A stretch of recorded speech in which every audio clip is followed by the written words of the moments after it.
Kaifa tad'un nasa ila baitika?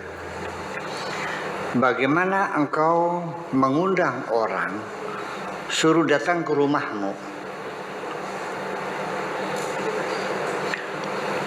Wa ma hayyata lahum ta'aman, tetapi kamu tidak masak. Misalkan makan, mengundang orang sekian ratus orang, tapi bikin curnis juga tidak, godok air bikin teh juga tidak, bikin kopi tidak, motong kambing tidak, suruh duduk nganggur. Nah ini. Jadi kalau ngundang orang ya sekaligus resikonya dong, minumnya, makannya, ya, akomodasinya bagaimana dan sebagainya. Itu maksudnya, ya. Jadi yang pada ngundang-undang aja gimana ya. Kaifa tad'un nasa ila baitika wa ma hayya'ta lahum ta'aman. Hadzal amr yahtaju ila asasin. Ini semuanya perlu dasar, ya. Summa yakunu ba'da dzalika al-bina. Dasar dulu, fondasi dulu, baru dasarnya bangunan. Kurang bangun masa langsung langsung pasang genteng aja. Ya pasang fondasi yang kokoh.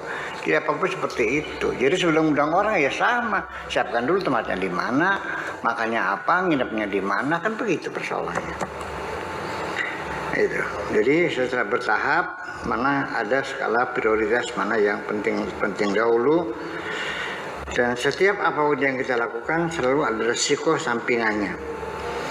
Rahfir arda qalbika, galilah bumi hatimu, galilah tanah hatimu, ila an yanbu'a fihi ma'an, sampai sumur itu mengeluarkan air, dikeduk lagi gitu. Ma'ul hikmati, ya, air hikmah. Jadi artinya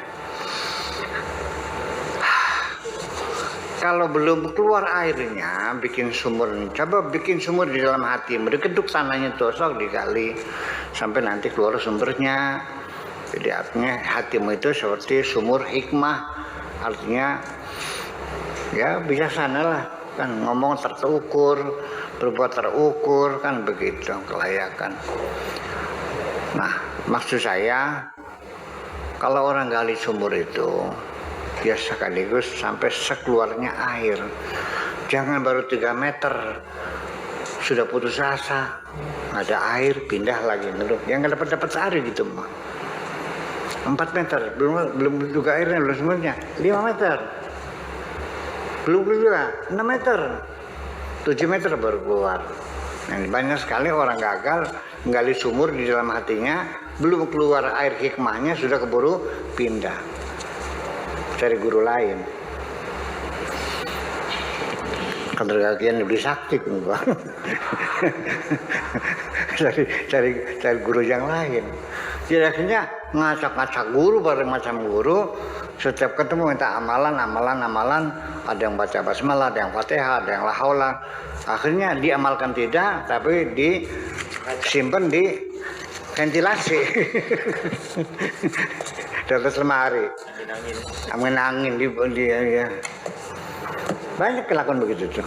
Saya tahu kok. Cuma sama lah. Tapi nggak dibaca apa akhirnya. Nanti kalau dengar ada guru sih, guru lah gitu ya. Ya hura-hura. Ya akhirnya apa? Ya nggak keluar air. 20 tahun sibuk mana kemarin cari guru, akhirnya ya nggak ada buahnya. Ya, yang keren kan. Ya langkah deradat. Artinya tidak ada goyangan sama sekali, ya.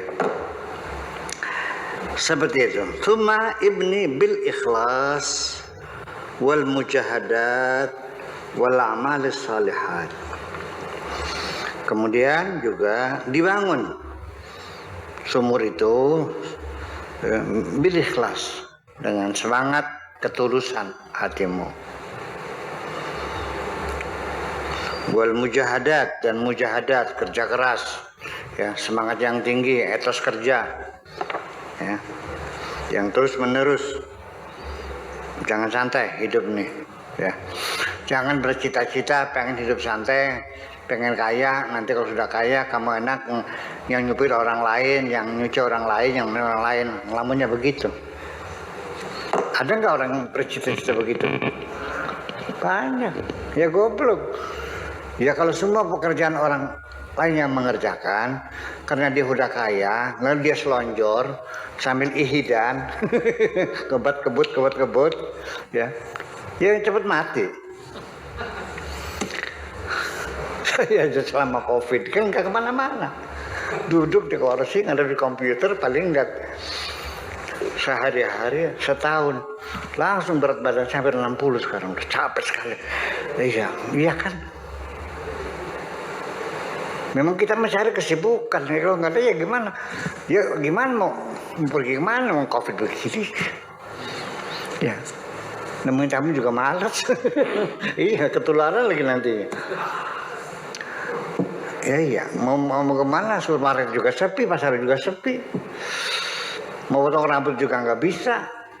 Akhirnya istri saya yang potong sendiri. Iya, orang yang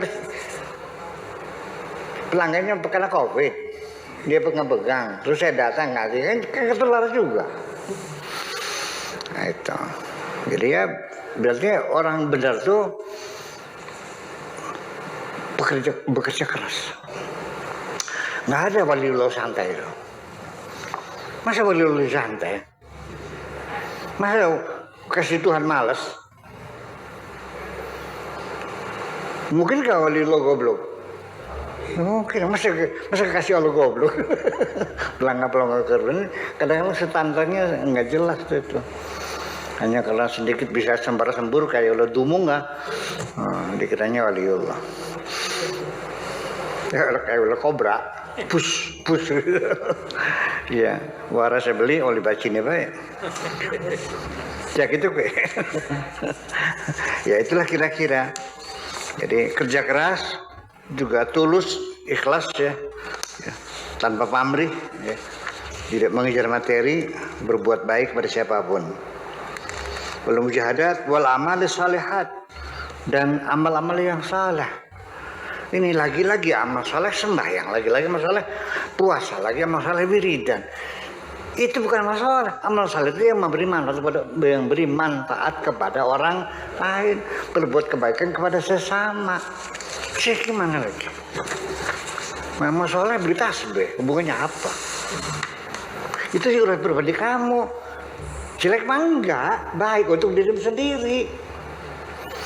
Saya bagaimana menghormati kepada Anda kalau hanya sebatas Anda rajin sholat, rajin zikir, hubungannya apa sama hormati Anda? Saya hormat kalau Anda berbuat baik kepada sesama. Kalau Anda berbuat baik pada diri Anda sendiri, Anda sayang sama istri, sayang sama anak, disekolahkan semua, perguruan tinggi semua. Hubungannya apa dengan saya? Paham nggak? Saya hormat ketika Anda menyisakan sebagian uang Anda. Nanya, Pak Kiai, di Pondok Saripingan ada anak yatim piatunya enggak? Oh ada. Selama ini gimana? Ya digratisin. Oke deh, saya 2 orang sambungan. Nah itu baru saya hormati. Ya kalau mau kasih anak sendiri, mau diterusin kesalehan sendiri itu mah. Udah jelas paham. Mana amal salehat tuh? Lagi memberi manfaat kepada orang, berbuat kebaikan kepada sesama dengan tidak memilih agamanya apa, suku bangsanya apa, warna kulitnya apa. Yang penting sesama manusia, itu aja kok. Jadi kalau yang ditolong orang Kristen nggak ada pahalanya gitu. Oke. Masih ada anggapan begitu tuh. Masa pahalanya itu sih. Kalau ngasih makan anjing ada pahalanya nggak? Jadi hebat anjing dong. Ya ini, ya itu jauh dari standar rasionalitas, menyimpang akhirnya itu. Sampai masuk surga, karcisnya hanya dengan ucapan. Man qala la ilaha illallah dakhalal. Allahumma ja'al akhira kalamina Ya Allah, berilah kami ucapan terakhir dalam hidup, la ilaha illallah. Sampai apa? Biar masuk surga. Hai, jadi surga di karcisnya pakai ucapan gitu. La ilaha illallah, maju gitu. Ya ini persoalannya. Jadi kita sudah jauh dari rasionalitas. Membangun rumah aja 20 tahun belum jadi kok. Ayo, Pak Fakir bikin rumah berapa tahun sok? Dengan keringetnya kan? Capeknya bertahun-tahun ngumpulin duit bikin rumah. Itu bikin rumah aja 20 tahun baru jadi. Masa surga dengan ucapan gimana lagi? Yang dimaksudkan Nabi, barang siapa menerima kalimat tauhid dijamin masuk surga. Itu bukan mengucapkan itu, tapi bergabung bersama Kanjeng Nabi, bergabung membangun persatuan dan kesatuan. Paham? Ya kan kalimat tauhid kata persatuan. Jadi mempersatukan bangsa kan pekerjaan besar. Dengan darah dan keringat. Dengan harta dan nyawa. Betul nggak? Ya iya. Bukan nyanyi-nyanyi aja. Jadi akhirnya lama-lama jadi kembali ke mitos ya. Ke mitos ya. Error ini error ini saya tadi. Iya. Baru segitu aja sudah mengklaim dirinya paling mulia, paling hebat. Karena firman Tuhan, kuntum khaira ummatin ukhrijat linnas. Tidak serta-merta karena kamu beragama Islam lalu paling hebat, enggak. Ta'muruna bil ma'ruf wa tanhauna 'anil, itu pun kalau kamu menjalankan amar ma'ruf nahi mungkar baru hebat. Hai, mau bleger baik hebat siapa hebat? Nah, ta'muruna bil ma'ruf itu artinya membangun keadilan sosial. Wa tanhauna 'anil munkar, menegakkan supremasi hukum.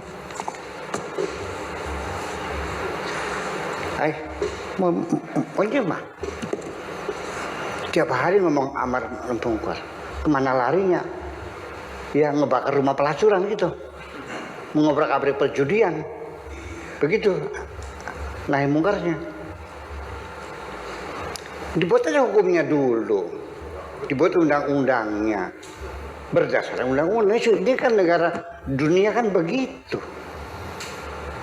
Ada undang-undangnya enggak, dibikin undang-undangnya bagaimana supaya berdasarkan ada payung hukumnya. Berarti amar nahi mungkar itu supremasi hukum, bukan hukum rimba. Gimana lagi? Paham-paham aja sama. Angel.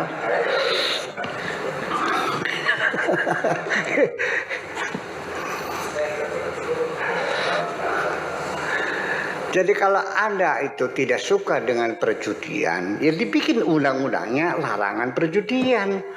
Ketika ada orang berjudi, Anda tangkap. Ada undang-undang hukumnya. Ya kan begitu. Nah kemudian ini masalahnya masalah sendiri.